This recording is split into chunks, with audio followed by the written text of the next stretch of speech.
So do you remember the brother in last week's episode that we can't say the name of? The younger brother was Alden Ehrenreich, who played Han Solo in Solo. What? I'm sorry. I The knew. Wendy Boy episode has Han Solo and fucking the guy from Glee.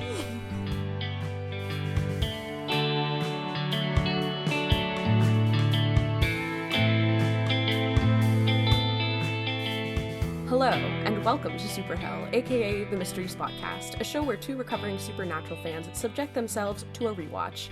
My name is Ollie. I use any pronouns. My social media is at OllieFresh, fresh with a PH on most platforms. I'm Klaudia. My pronouns are she, her, and you can find me on social media at Klaudia Says, K-A-L-U-D-I-A Says. And today we are talking about just one episode. We're talking about here's why we don't fly around the country and drive around in our fun little car. The Phantom Traveler, which I feel like there's a lot of these episodes that have to be like, okay, so this is what they do and this is how it works. And this is the episode that explains one little plot hole of why we have this weird stylistic choice. But it also has a ton of other plot heavy stuff. Yeah. So this episode, it looks kind of like, it almost looks like a filler episode. It almost feels like the first, it's not super plot heavy episode, but that's not true. Yeah. It's also a lot of stuff looking back. It's like, oh, this sets up a lot, but we won't get into it because we're not spoiling it if you're watching it along with us. Teehee. So the Phantom Traveler, let's get into it, shall we? Let's get right on into it. I think that's a very fun name for an episode. I do like to guess what I think the episode is going to be about based on the title. And it really got me. This episode is called The Phantom Traveler, but I really feel like it should switch names with the first episode, which is called Pilot. Get the fuck out. Because this episode does have to do with planes. Get it? Like a pilot? Boo. I hate it, love. I really do. It's so hard being as funny and charismatic and cool as I am. This episode starts out with a bang. If you don't like planes, so sorry. This episode is not for you. So it starts in an airport, and we go to the men's bathroom, and there's this guy, and he looks really, really upset and nervous, and he's in the bathroom washing his face, and he's definitely rattled. Another guy walks out of the stall and is like, hey, you good? And he's like, yeah, I'm just a nervous flyer. He's like, hey, the chance of dying in a plane crash is 20,000 to 1. And he's like, oh yeah, thanks, that makes me feel better. The other guy leaves, and then this black mist substance leaves from a vent and enters this guy's eyes, and then suddenly his eyes are black and then they're normal. Then he walks onto the plane, and it cuts to him walking onto the plane, and he seems like he's kind of got a pep in his step, he's ready to go. And as he's getting on the plane, he looks at this flight attendant, and remember her, she's going to be important. And this flight attendant sees that his eyes are fully black. And she kind of looks at him like, oh, that was kind of weird. But she doesn't say anything or do anything. Then we cut to the flight as it's happening. A little later, everyone's seated. They're in the air. This gentleman leans over to the woman who's sitting next to him, and he says hey, how long have we been in the air? And she's like, oh, it's been about 40 minutes. Then he gets up from his seat, walks back towards the emergency exit, looks at a dude who's kind of sitting there chilling. And this dude looks back at him and is like, it's kind of weird. What are you doing? Then he walks up to the emergency exit on this plane that is at cruising altitude, pops open the emergency exit. He flies out, the entire cabin depressurizes, and the plane just goes down. And he does say, time really does fly, right? He has this little catchphrase where he's like, wow, time really does fly. When he asks, oh, how long have we been flying? Before he goes to stretch his legs, which comes back later on. Yeah. It's very funny, too, because he's sitting next to this woman, and he's like, time really does fly. And she looks at him like, uh-huh. When a man just unsolicited, will start talking to you unsolicited. She was very much like, yeah, there's a lot of stuff in this show where I'm like, you can tell that this is directed by someone who has spoken to people like unsolicited, just started speaking. Because there are moments where I'm like, dang, that is not how I would react if someone just started speaking to me. No, no. Yeah, so we see all of these people die in a very violent, almost lost like passion. Yeah. Like, shout out to the early to mid 2000s. Yeah. This is also 2005, so we're not that far from Yeah. you know, certain things. And Yeah. it's one way to begin an episode. Given that, like, you know, my bigger fear is the dark water from the last episode, but then for some people this is a big one. Yeah. This is another one of those, oh, Supernatural is scary sometimes. Yeah, for sure. I think there were a lot of parts in this episode where I was like, I'm not someone who's particularly scared of flying. I'm not a nervous flyer. But I can imagine if I was, this would be deeply troubling. I feel similar to how I was at the lake because I'm not very scared of like open water or anything. So it's a similar situation where I'm like, even though this is not something I'd normally be scared of, I'm getting a little antsy. Mr. Winchester, thank you very much. Speaking of Dean, the next Lord, the next scene is this, like, you know what? It's very equal opportunity. I'll say that.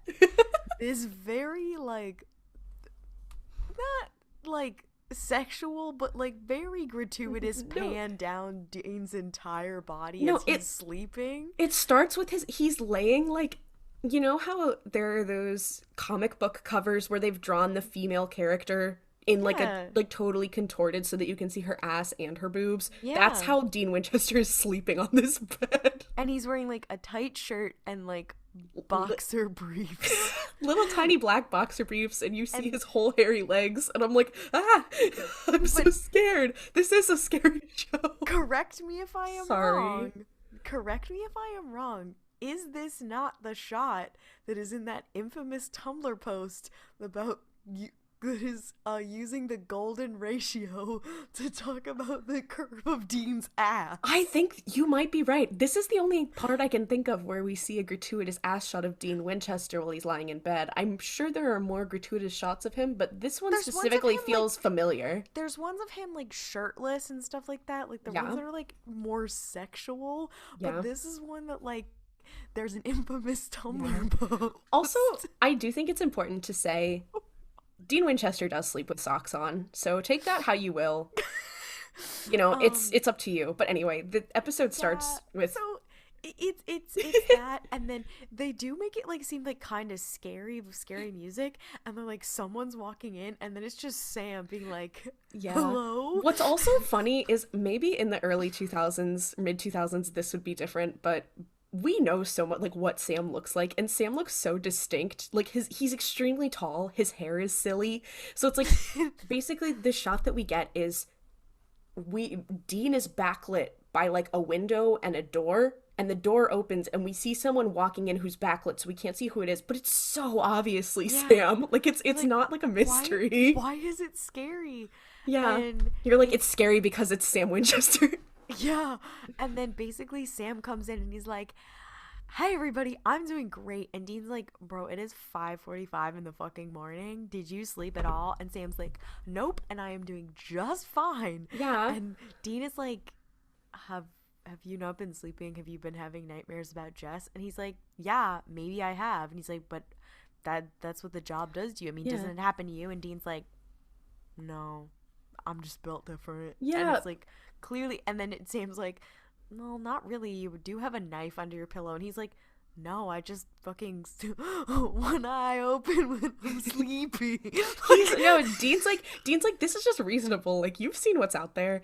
I do think it's funny though. Dean's like, Sam, are you having nightmares about Jess? And he's like, yeah, and literally everything else we have dealt with. And Dean's like, you're just being paranoid. And Sam's like, you sleep with a knife under your pillow, so you're not one to speak. And I'm like, I'm an alcoholic, so like, who cares? In Dean's favor, like, if I had seen what he has seen, I probably would too. Yeah. Like, I can't blame him. I'm like, I hate to break it to you, Sam. He does kind of have a point. doesn't he have a gun under his pillow, like, later on? He might. I thought it was a gun, but then he pulled out a knife, and I was like, oh, I thought later. I guess later in the series he might have a gun, but like, it was very powerful of him, and to be like, actually, I am built different. Sorry to Sam, but I am built different. I'm like, Dean, I do know for a fact that you are not built different. Yeah. So this is very funny.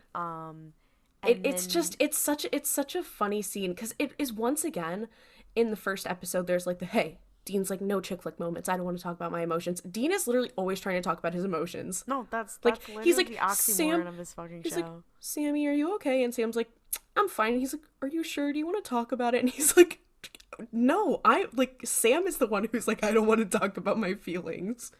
It's just so funny. It's this. They flip back and forth, and it's very funny. In the middle of this conversation, Dean's cell phone rings, and there's this guy who their dad like did a job for in the past, like that he saved this guy in the past, who calls him and is like, hey, like, you know, your dad helped me in the past, like, can you help me? I think I saw something weird. And they're like, what the fuck do you mean? And he's like, can you just like come here in person and we can talk about it? So they drive, I don't know where they drive to Pennsylvania. So they go to this, like, I don't know, airport. I kept being like, did they film this in the, like, Dulles Air and Space Museum? But no, they are in Canada, and it's very clear because all of the airlines are like have big, like, it's like Air Britannia, and it's like, okay, it's Air Britannia, you're right. It's like just say that you filmed it in Canada and move along. Yeah. So they meet this guy, and this guy's like, yeah, like, you know, your dad was really helpful, whatever, and he helped me with a poltergeist. And then there's this guy in the background who's like, damn, Poltergeist is my favorite movie.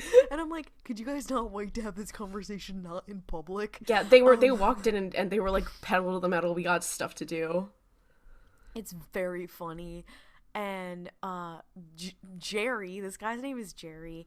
My icon. I'm obsessed with him, actually. Yeah, I am. Jerry's just a guy. He's just a fun guy who's like, hey, help me.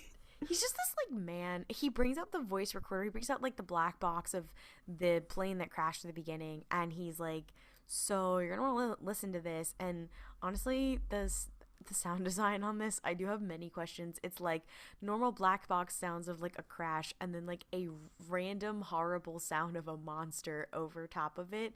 Yeah. And like, and then it says, like, no survivors. And, like, it's mixed incredibly badly, and you're just like, what? And Dean and Sam are just sitting there like, okay, that makes sense. And then they're like, oh, were there survivors? And he's like, yeah. And they're like, all right, so let's get cracking. And they basically, Jerry's like, I don't think it was a mechanical failure, and they're like, yeah, clearly. And he's like, here was the survivors, including the pilot. Sam and Dean are like, okay, we need this, we need this, we need this, we need this. We also need to see the wreckage. And Jerry's like, you're not going to get to see the fucking wreckage. It's, like, under surveillance by Homeland Security. Yeah, and it's a plane crash. Like, you can't just walk up and see, like... Is this 2005? Yeah. The Patriot Act has recently been enacted. Yeah, it's very much like, in what world did these two think there was any possibility that they were going to be able to just walk up and see a plane crash? And then they do go straight to a copy shop where Dean's like, all right. He literally does say, he's like, well, Homeland Security is new, so I need to get new fake IDs. So they, like, make fake Homeland Security IDs at a fucking off-brand Kinko's, because this is 2005. Just imagine being the employee there who's like, a dude walks in and is like, hey, I need to make a fake ID, and you're like, so true, bestie, like, let's do it. Yeah. Like, maybe they knew his dad too, I guess. Yeah. Like, well, I feel like that's something you would get fired for. And it's also like, how were they operating before this? Like, not incognito, or was Dean just shitty and his dad did all of it? Like, that's what I'm imagining. Like, I imagine it must have been John Winchester doing most of, like, the big idea guy stuff. Yeah. But it's so they like so they're like they go make Homeland Security IDs. Lots to unpack there, really a moment in time. And they go to a psychiatric hospital to go visit the guy who saw the guy open the plane door. who's one of the survivors. And Yeah, the gentleman the guy who's on the plane, who, when the person who had black eyes who opened the door was like, hee hee, I'm gonna go open the door. This guy turned around and saw him open the door and was like, well, bro, what? Yeah. And he's like, yeah, you're not gonna believe me. And he also says, he's like, Homeland Security was already talked to me. Like, why are you talking to me again? They're like, let's gaslight this man in a psychiatric hospital. Because he did. They're like, yeah, because they had gone to find him and they were like, yeah, he checked himself in. Like, his mother had said, like, yeah, he checked himself in because he is not doing great. And they're like, so you checked yourself in? He's like, yeah, I just went through a plane crash, so, like, I'm pretty traumatized. But then Dean is like, is this why you're traumatized? Because you were in a plane crash? Or did you see something up there? Because I think you saw something up there. And he starts to get kind of defensive. And then Sam pulls him with the good cop deal, and he's like, listen, we'll believe you. We're gonna help you. You just gotta tell us what's going on. And it's like, classic Sam move. I know, it really is like one of their first real like good cop bad cop moments. It's not even necessarily good cop bad cop. It's like good cop Dean. So it's like it's Dean Thrawn moment. Stop! You can't keep bringing up Chiss Dean Winchester. It's literally like Dean being like, I don't know how to deal with people, and then Sam being like, it's okay, everything's gonna be okay because I'm the nice brother. It really, like, there are so many examples where I'm like, dang, Dean is neurodivergent. Like, not even as like I'm also neurodivergent, I'm projecting. Like, legit, there are moments where I'm like, oh my god, this gentleman is neurodivergent. Yeah, and he's like, I don't understand whatever, and Sam's like, I'll handle it. Yeah. But so they're talking to this guy. They go to this mental hospital, this psychiatric ward, and they're like, hey, what did you see? And he's hesitant, and then they talk to him a little bit. They butter him up, and he's like, yeah, okay, like, I guess. And he tells them he saw the guy walk out and like open the door. And he's like, you guys aren't gonna believe me because it's literally impossible to open and exit on a plane when it's pressurized, when you're in the air, which is true. Which is a funny aside, because I was watching a YouTube video dispelling myths about airplanes right before I watched this episode, where the guy was like, you literally cannot open it, you have to depressurize the cabin first. And that's what the guy in this YouTube video was saying. And then I watched this episode of Supernatural and I was like, wait a minute, this is crazy. Yeah, and then immediately it came in handy, because the guy was like, it's impossible, like, you cannot, this gentleman they're visiting is like, it's impossible, you cannot do that, I looked it up, I must have gone crazy. And they're like, yeah.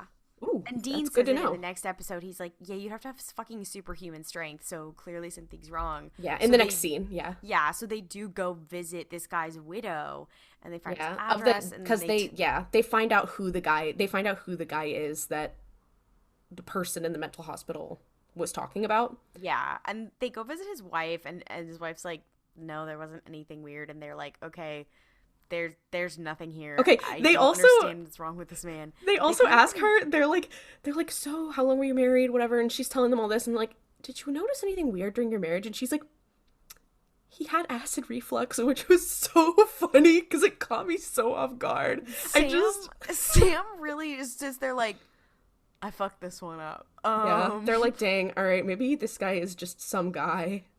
And it's then this is when we get our shopping montage, because then they're like, okay, we've got nothing, so we need to see the wreckage, and we're gonna have to sneak in, so we need proper attire. So then they go get suits. Yeah, they go to like Men's Warehouse. It's very funny. And then Dean's like, I feel like the Blues Brothers, and it's very funny. He walks out. They walk out with a suit. He walks out with a suit on, and he's like, I feel like one of the Blues Brothers. And Sam is like, you don't look like one of the Blues Brothers. You look like an 8th grader at his first dance. And Dean's like, I hate this. This is stupid.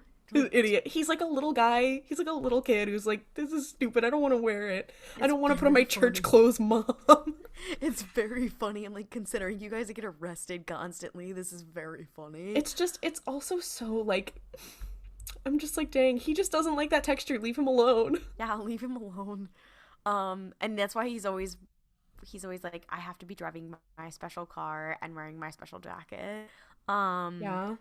so yeah, they use their fake IDs and their little suits, and they like go check out the plane remains, and they're like scraping residue off of stuff and the emergency handle, whatever. In order to find parts of this plane crash that may be suspect or may be related to a supernatural entity, Dean is using this EMF reader, electromagnetic frequency Oh my reader, god. and he pulls it out. He's like, Sam, look. And Sam's like, what is that? It looks like a Walkman that has been like broken apart and put back together Yeah. and then like spliced with something else. It looks really bad. And Dean's like, yeah, because that's what it is. Because I made it myself. And it's like, Aren't you proud of me? he's literally so excited. And he's like, yeah, it's an EMF reader. I made it myself. And he shows it to Sam and he's all excited about it. And Sam's like, just kind of looks at him because it looks ugly, but it works.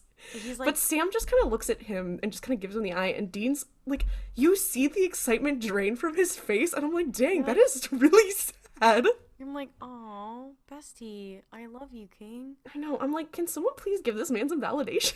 It's like, oh, bestie. I know. I just want to tell him that he did a good job because, once again, my neurodivergent king. I'm so sorry. And then like some actual Homeland Security agents do show up, and they're like, oh, were these your colleagues who were inside? Yeah. And they were like, no. And so they do get chased down by several federal agents. Yeah. And they escape them by like hopping a fence and running away. They have this line. So they had gone and they had to like go through all the security, and there's a local police officer who's like, you guys can't come in here. And they're like, oh, we're Homeland Security. And they're like, oh yeah, you can. Then actual Homeland Security shows up and they're running and they look all silly because they're like running away. And one of my favorite moments of this episode is, in order to climb this huge fence, there's like chain link fence that has like barbed wire on top that's like two, like 12 feet tall. In order to climb it, Dean throws the jacket of his suit that he just bought up over the fence, like onto the top of the fence, and uses it to like climb over, like so he doesn't hurt his little hands. And then he gets back on the ground and he looks at Sam and he goes, huh, maybe this monkey suit is good for something. And you're just like, and this is another moment of like forced perspective as well, because you're like, okay, how did he do that? Like, how did he reach whatever? And you're like, oh, it's just because they're both like really tall, so like this climbing over is not normal. Yeah. Like, I could not do that. And It's like, very funny. I'm not short, but I know for a fact that I am not tall enough to do that. And then I'm like, oh, these men are giant. It is very funny. And so basically they leave, whatever, and then we cut to the pilot from the flight. He's about to like from the the pilot original flight. Yeah, the one that crashed from the cold open. This pilot is he's there and he looks a little stressed, but he's like, all right, like I gotta start flying again. And there's a gentleman there with him who's like, let's go up. Like, if we get up in this smaller plane, it's like a twin plane that's got two engines, so it's a smaller, like almost like a private jet looking plane. But he's like, yeah, I'm gonna take you up in this, you'll fly, you just gotta get your legs under you, and then we can get you back in a commercial liner before you know it. But he's all nervous. He's like, all right, okay, yeah, let's do it. Then we see that same spooky black mist sort of thing enter his eyes, and he's like, actually, I'm ready to go, I'm fine. And the guy who's going to be his co-pilot's like, all right, whatever. So they go up, they're flying, and the pilot, Chuck is his name, Chuck looks over at the co-pilot who's with him, and he's like, hey, how long have we been in the air? And the co-pilot's like, about 40 minutes. And Chuck says, oof, time really does fly.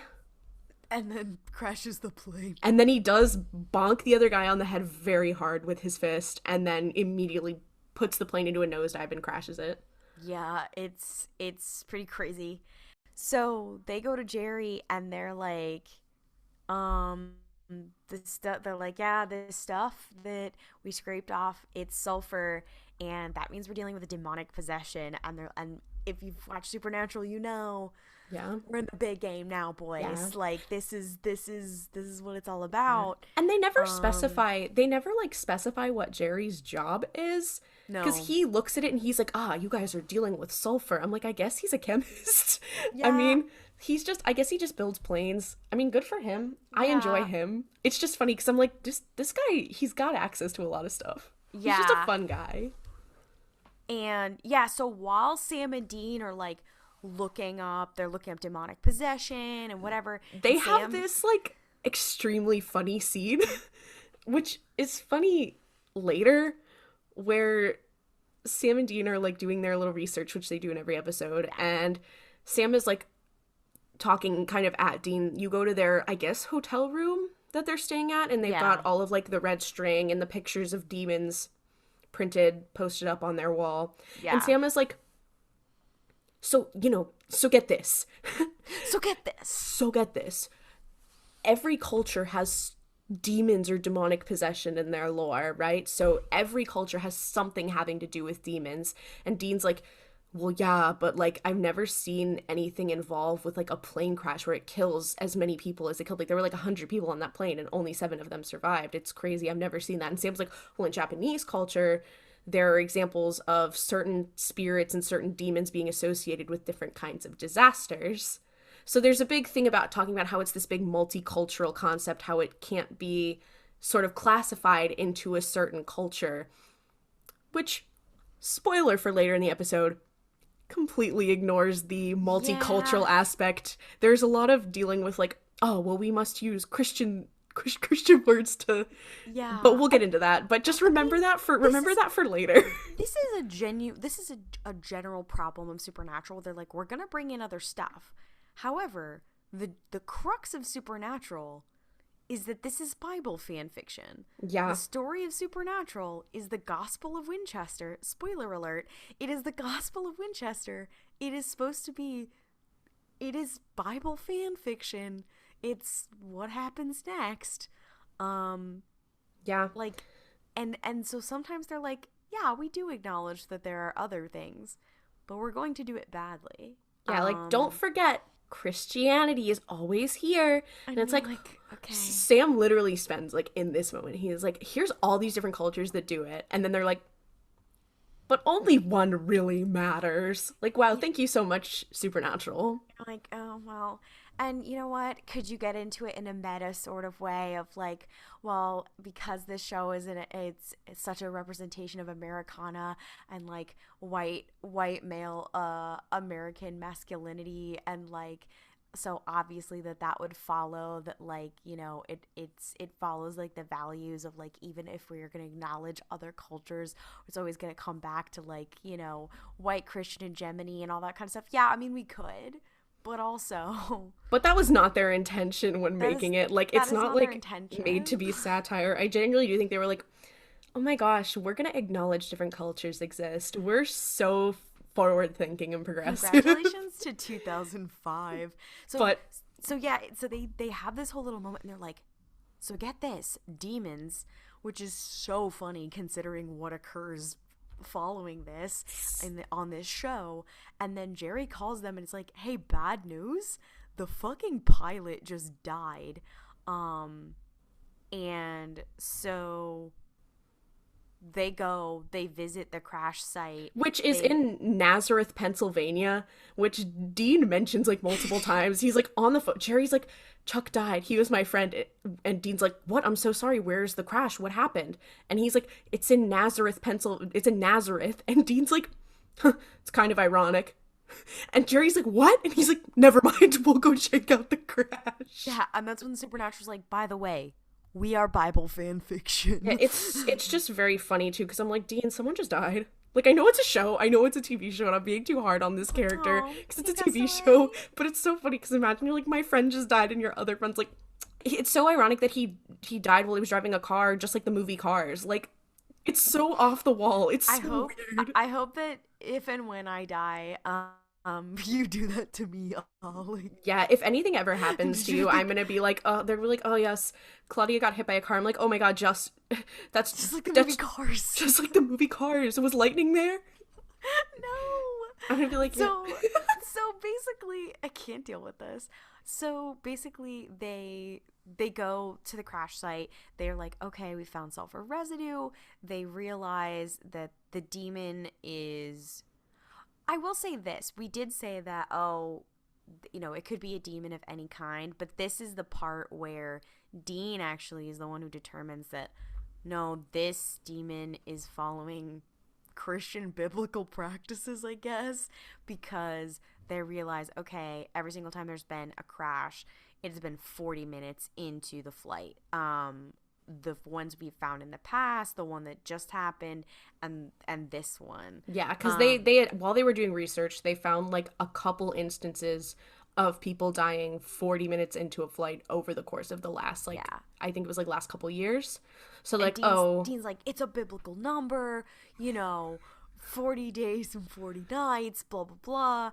And then both Sam and Dean, they're like, obviously it's going after the people who survived because they said no survivors. Yeah. So they're driving in the car, and they cut to like Sam is calling all of the survivors, and he's like pretending to be a telemarketer surveying people about like whether or not that they are going to be flying anytime soon, so that he can figure out like who he needs to save immediately, which is again smart Sam moments. It's also very funny because you do get to see Sam's like customer service voice, because he's like, and remember, next time you fly, remember your friends at Britannia Airline or whatever the airline was called. But it was so funny, like, and Dean's driving and Sam's like, yeah. And I'm imagining like if a telemarketer calls you, you know how loud an old car like the car that Dean has must be. Imagine Sam being in that car and you're like you're on the phone with the telemarketer and they're like, hello, it's like, and you're like, hello.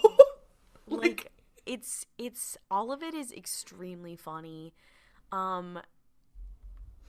Basically they find out that the one person who is going to fly next is a stewardess who survived, and they can't get in contact with her, and she's leaving tonight. So they're like, we're not gonna make it. And Dean's like fuck, we're gonna make it. I'm gonna drive like I'm on the motherfucking Autobahn. I'm sorry.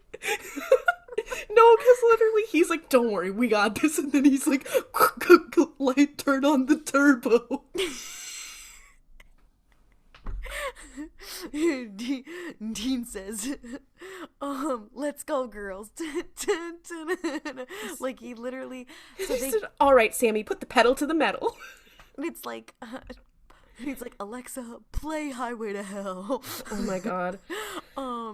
So they arrive at the airport, and you can really tell it's 2005 because they're outside security, but they're like, they go up to like a white courtesy phone, and they're like, yeah, can I like, hi, I'm trying to call Amanda, can you tell her that someone's trying to reach her or whatever?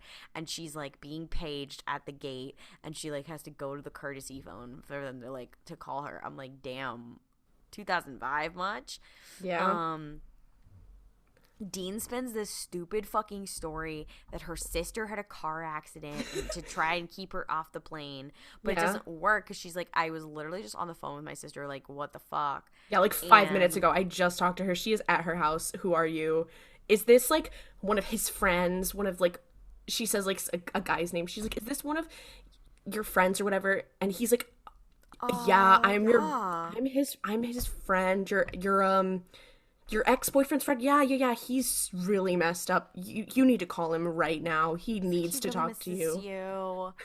And she still won't get off the plane. And so Sam she's like, I'll call you. I'll call him when I land. And they're like, no. Shit. And yeah, and she goes to board the flight, and you see the black like smoke thing in the vent. So like, the shit's gonna hit the fan.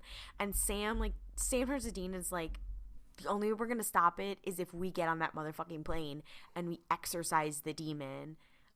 or else everybody on that plane is gonna die. And this is the point. Dean is like, hey, bestie, there is a reason I drive everywhere. Yeah. And it is because I am afraid of flying. And Sam's like, I can do this alone, or you can come with me. And Dean's like, I'm not going to let you go alone. So then he goes with him. So, like, they just straight out explain. They're like, yeah, Dean just doesn't like flying. And that's why we're never going to address fucking airplanes on the show ever again. Yeah. They really said, like, all right, this is going to be airtight. Yeah, they were like, gotta address this plot hole now.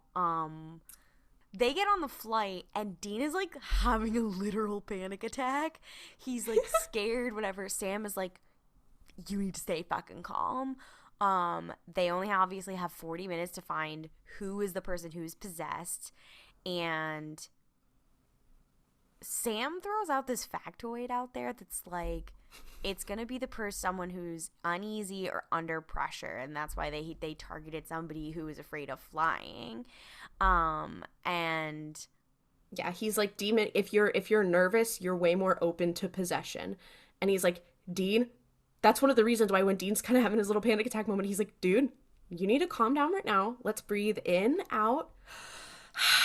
And there's a sequence of them, like, breathing together. It's very fun. It's also, they never bring that concept back of, like, you're more susceptible to being possessed if you're stressed. And you're like, wait a minute. They never bring that one back. So basically they're like, okay, I guess first we'll talk to, obviously, Amanda, the flight attendant. And Dean's like, let me just go with a little water bottle of holy water. And Sam's like, no, that's not very fucking subtle. Just, like, mention the name of God, and then she might flinch. And then he goes, even better, say it in Latin. And Dean's like, okay, all right. And he looks at him again, and he's like, it needs to be in Latin, you know that's Christo, right? And he's like, yeah, I knew that, whatever. And you're like, how the fuck is he gonna do this? And he goes back to the I know, why do they really do, like, they make Dean look so incompetent sometimes on this show. Like, we know he's incredibly competent because we see him do stuff that's, like, very good, but there are moments where it's like, Sam's like, it's Christo, right? And Dean's like, yeah, I know, why are you talking down to me? So they're like, okay. So he goes to the back, whatever, and he's, like, talking to the flight attendant. I'm like, don't flirt with women on the job. Yeah, she's standing, like, in the back of the plane, you know, the part that's, like, by the restroom where, like, the beverage cart, like, waits. That's that little area that they're standing in that, like, is behind the curtain.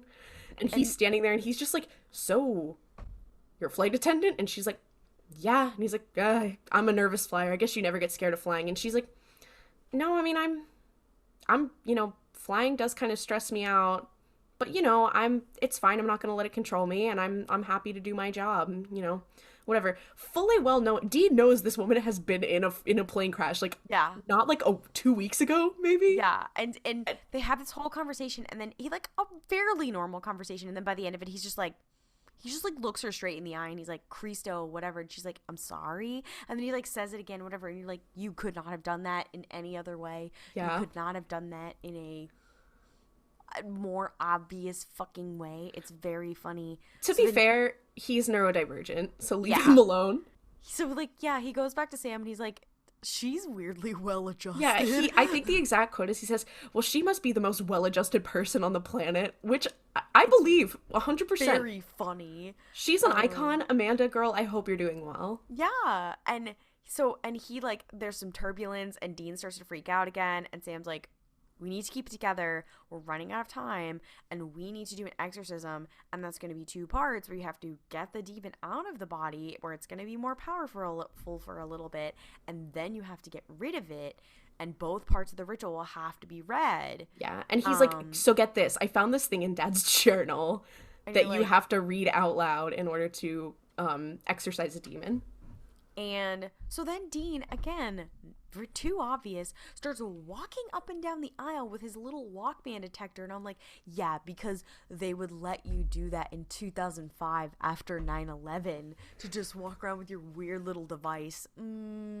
I don't think that will be happening. I'm just wondering how he got that through airport security. Like, this was right after the Patriot Act. I'm just imagining Dean being like, that's my iPod. And they're like, That's my Walkman. They're like, this is a Walkman that you have dismantled and done something to. And he's like, and? So? And what about it? What more do you want from me? Which I think is very funny. But every time I see this little Walkman, it brings me so much joy, because I'm like, Dean made that himself. I'm so proud of him. And yeah, I'll give him what John Winchester never would, and that's, I love you, son. You did a good job. I can't deal with this. So basically, they figure out that the demon is the co-pilot, and they're like, oh fuck, that's why we're not detecting anybody in there and whatever. And then so Sam and Dean are like, we need to ask the flight attendant to get him out of the cockpit, or we're all gonna fucking die. And the way they find out is that the co-pilot's like they're walking around with the EMF reader. They can't find anything. And as they go through the whole plane, and they're like, there's no one. And as they're walking up like to the door of the cockpit, the co-pilot comes out of the bathroom, and the EMF reader starts going off, and he looks over at them, and he's like, hee hee. And then Dean or Sam, I don't remember, one of them is like, Cristo. And he looks over and his eyes are black and he like flinches. And you're like, not this. And then it zooms in really close to Sam's face, and then it cuts to like commercial break. And I'm like, geez, back up, Jared. It did give me a flashback to my Super Hulock days where you're like, oh my god, if you say Cristo, whatever. And I was like, okay, you know what? I don't need to be reminded of that. I don't need to be reminded of that. Basically, they go to the back of the plane and they're like, hey, Amanda girl, I think Sam just said, he's like, we don't really have time for the whole like the truth is out there speech. Yeah, Dean's like, we don't really have time for the truth is out there speech, and Sam is like, dude, anyway. He's like, shut up. And we need to listen, the co-pilot is possessed. We know there's something going wrong here. We know you were on that fucking flight and that there's something wrong. And she's like, I'm sorry. And at this point, it gets very uncomfortable of like, these are two very tall, large men who are cornering this woman in the back of a and they're wearing like jeans and leather jackets and all these layers, and it's just like Dean is holding his homemade, what he calls it, his Walkman spook detector, which is a great name. Like, I would not believe them. I would not believe them, and I would be very frightened, and especially after I had a trauma on a plane. Yeah. And he's like, we need to get the co-pilot out of there and to like exorcise him. And she's like, excuse me? And he's like, did you see anything weird when, you were on that flight, whatever? And she's like, actually, yeah, like I saw somebody's eyes turn black, and I was like, what the fuck is that? And he was like, yeah, that's what this is. And so she gets the co-pilot out and to come back to the back, and then like Dean fucking tackles this man to the ground and just starts like holding him and like tossing holy water on him, which just starts burning him. Like, it's very graphic. Yeah, and Dean's like wrestling with this dude, and Amanda's standing there, and she's like, I thought you just wanted to talk to him. Yeah. And Sam's like, go out and stand outside the curtain, go stand in the hall. And he puts on his like nice Sam voice too. He's like, it's gonna be okay, like as they are struggling with this man. Yeah.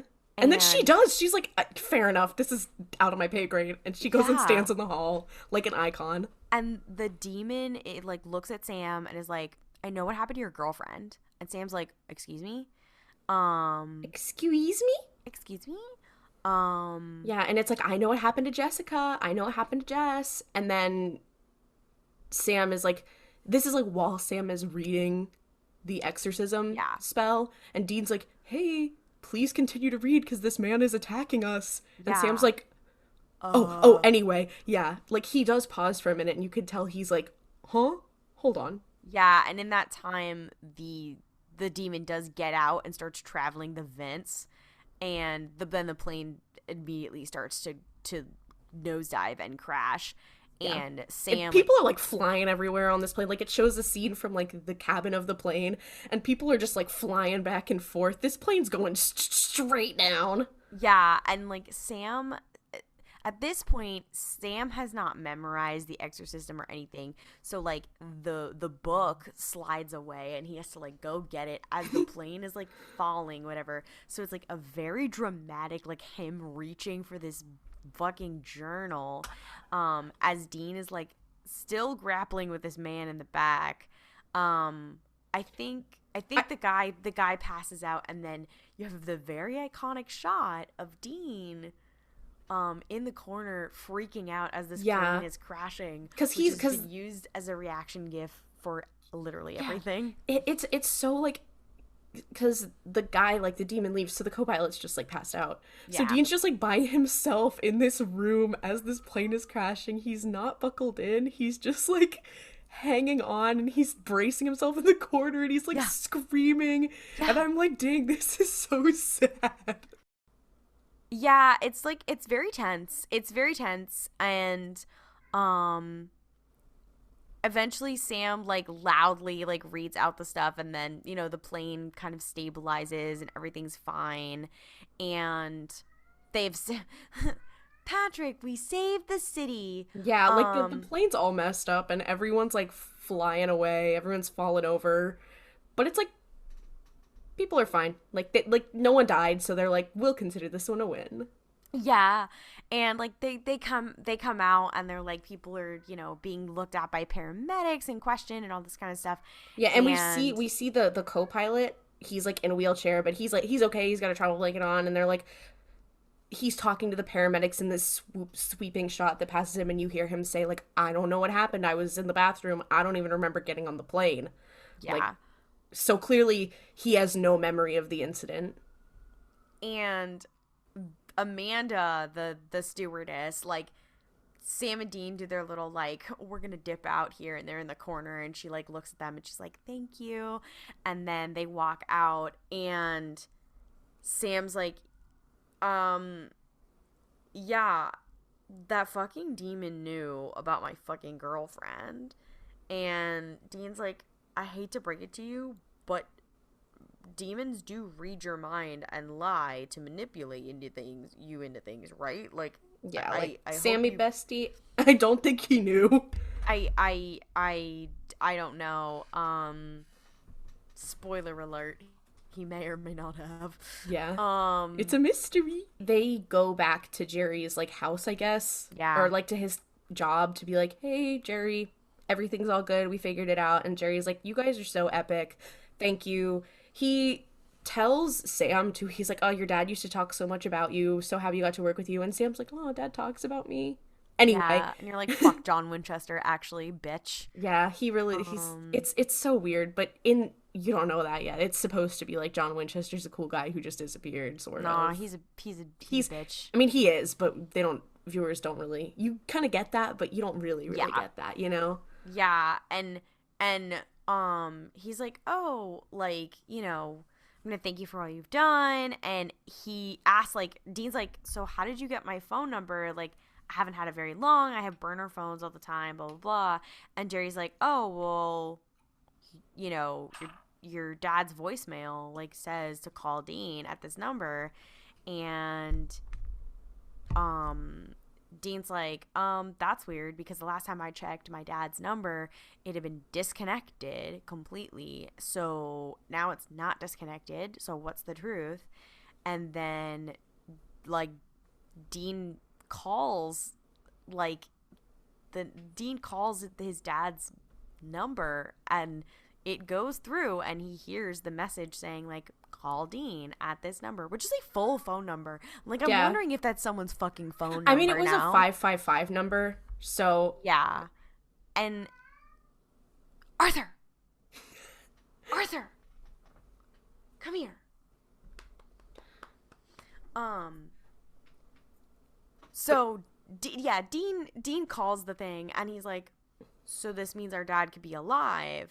Yeah, like, he's not dead, because he's updating his voicemail, so. Yeah, and so he's like, so why hasn't he contacted us?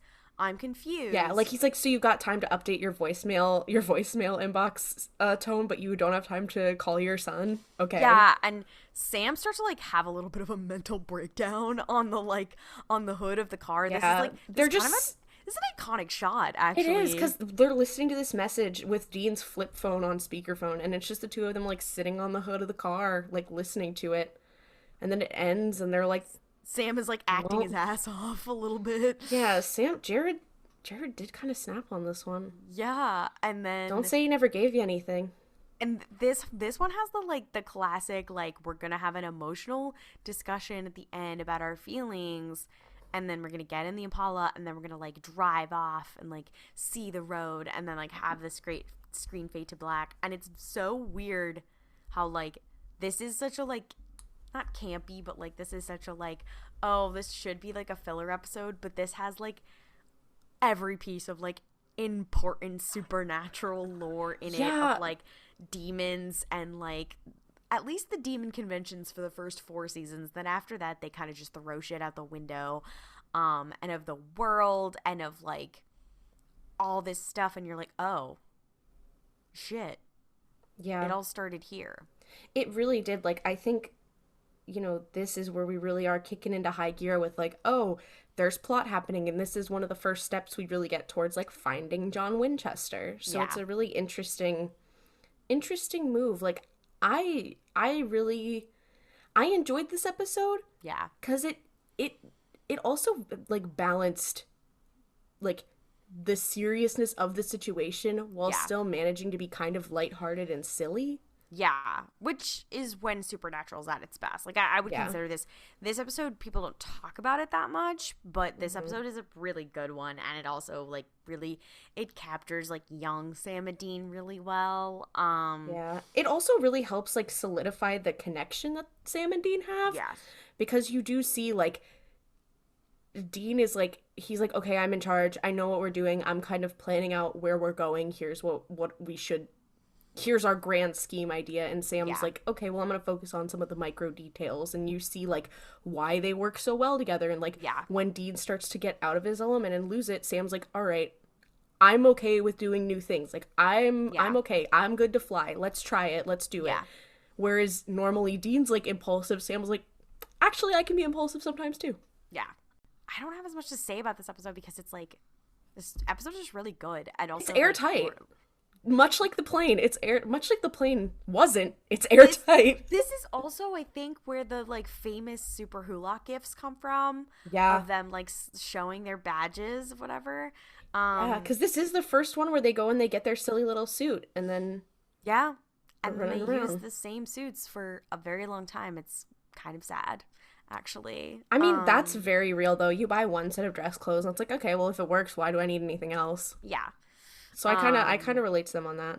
There's a moment, too, in the beginning of this episode where Dina's like, I've never seen a demon try to, like, hurt this many people all at once before. I'm like, Bestie, I have news for you that you might not like. I don't know how to tell you this, Bestie. I don't know how to tell you this, Bestie, but you do co-parent the Antichrist by the end of the series.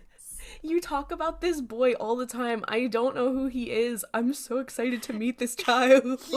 He is very fun. I did see in the trivia that there really was a Flight 401 that crashed. Oh. And the airline did salvage the parts, and the passengers on the planes that received the parts started reporting seeing either the pilot or the co-pilot. Although the airline denied the planes were haunted, they did eventually remove those salvage parts and the haunting stopped. The incident was made into a book and a movie, both the same name, The Ghost of Flight 401. That's so interesting, because that's when they were talking about, like, oh, you know, sometimes there are spirits associated with planes. This is one of the cases they reference. It's like, it's kind of morbid that they went with a real thing, but it's also kind of cool to see reference it. That's weird. I don't know how I feel about that. The other little piece is that Sam says, like, oh, you have to say, you know, the name of God.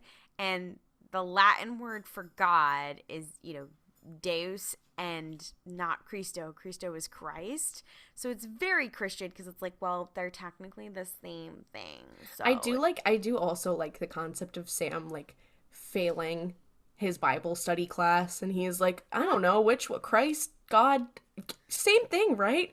And they're POV, like, Sam fails his Bible study class, but the next gospel of the Lord is about him. That's his punishment.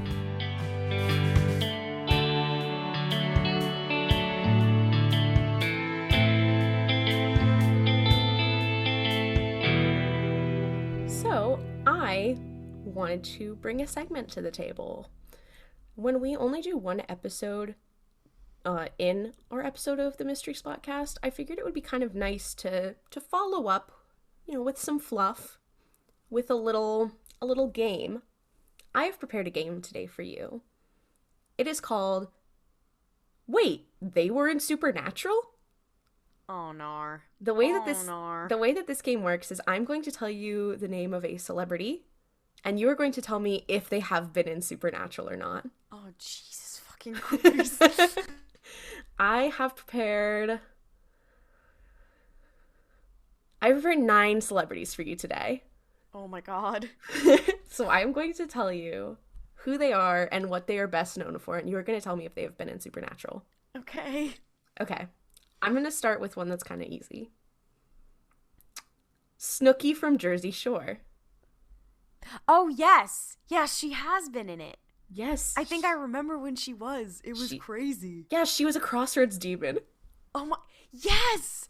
Yes, she was a crossroads. Oh my God. Yes, I do remember this. That was like a fever dream, but yes. Okay. The next one is Sterling K. Brown from This Is Us and Black Panther. Yes, I definitely know he was in it. I remember what he was. He was actually in a couple episodes.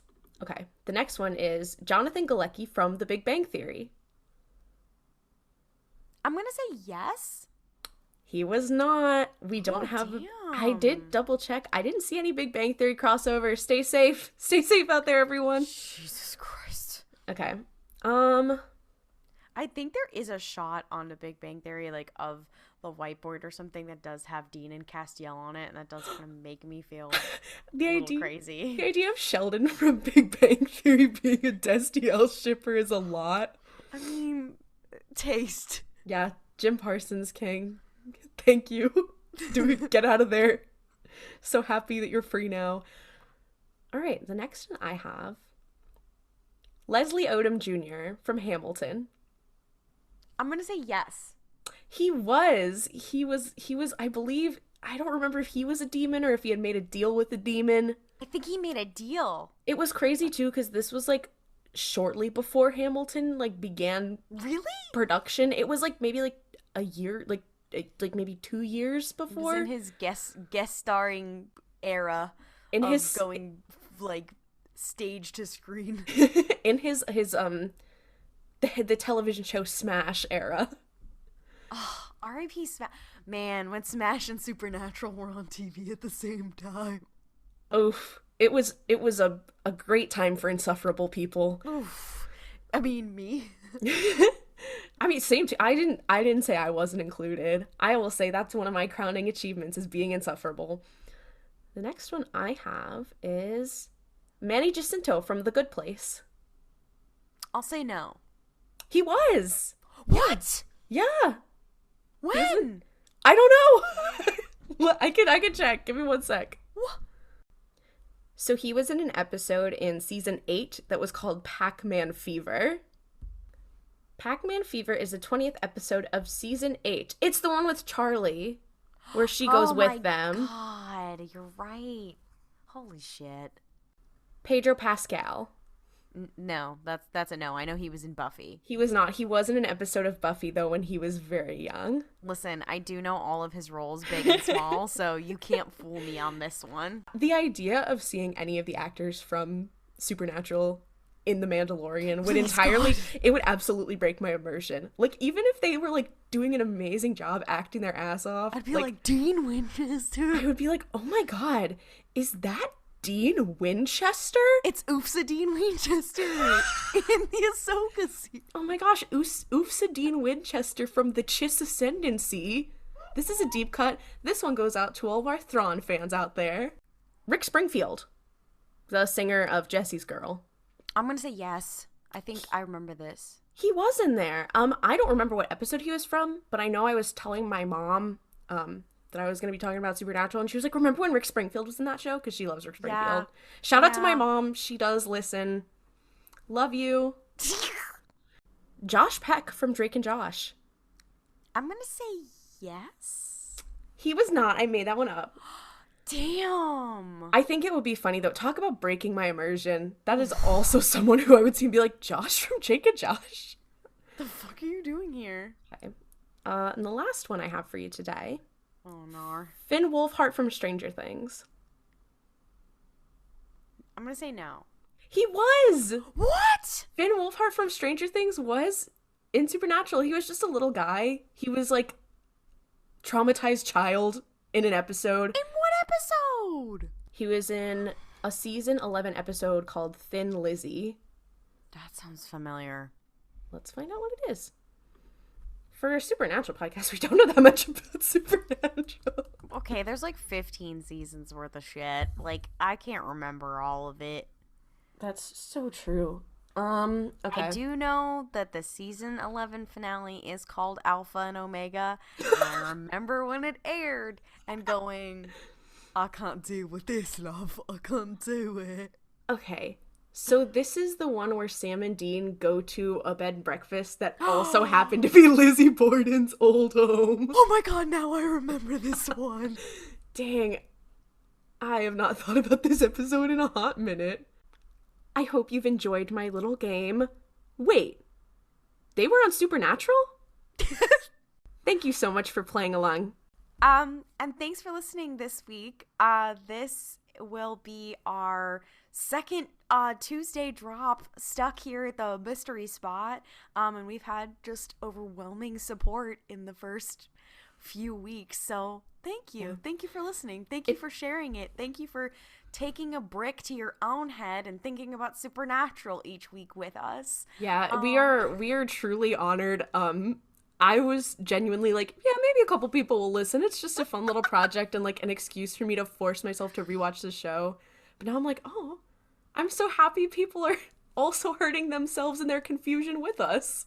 But yeah, if you want to hear more from us, we are two of the co-hosts on RuPaul's Pod Race, which is a queer Star Wars podcast. You can also listen to that wherever you get your podcasts. We have some very fun things coming up. Also a shout out to the Thrawn fans. You can follow us on social media at Mystery Spotcast on Twitter, Instagram, and TikTok. Please leave a review on Apple Podcasts and Podchaser. It is very helpful and just helps people find us in general. We will see you next Tuesday for more slaying people, queer baiting things, the supernatural business.